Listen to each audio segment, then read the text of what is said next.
do Anglie, tehdy jsem byl ještě dítě. Chtěl jsem lovera na palcem ty míče. Nikdy jsem netrestnul níže, to co oči vidí, ruka píše. Bylo mi 12, když jsem ochutnal moje první stěru. Poslouchal Outlaws, Machiavelli, B.I.G. a Tony Yeo. S klukama zavřený v pokoji psali slova o tom, co se v ulicích dělo. My jsme Chán v Droh, jak to znáte, zastaný kluci v čase.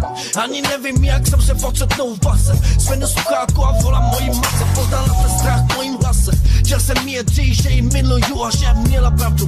Ale zavěsil jsem, ale zavěsil jsem, hej, hej.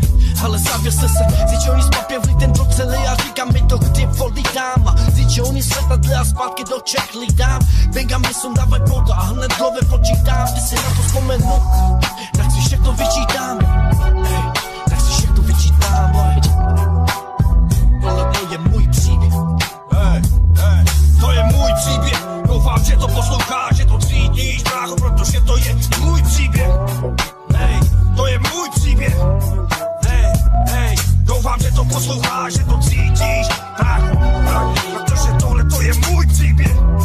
Hej, to je můj příběh. Hej, to je můj příběh. Když jsme začínali my, tak jste byli ještě děti.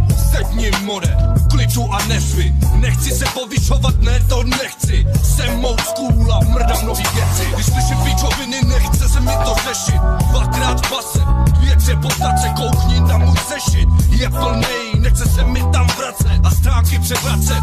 Už mi není 20, nezbývá nic, jenom v klidu žít a blízký cestou ztrácet. Je to těžká cesta, ale musíš se naučit nebát se. Neboj, to zvládneš, doufám, že cítíš tu pouliční vášeň.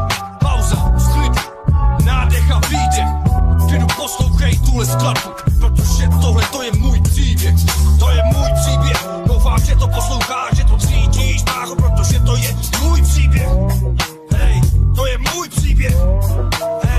Hej, doufám, že to posloucháš, že to cítíš, brácho, protože tohle to je můj příběh. Hej, to je můj příběh. Hej, to je můj příběh. Doufám, že to všichni posloucháte. Hej, všichni moje lidi. Hej, shout out to my nigga Bandy, 600, MK, JB, free my nigga CD, ciao.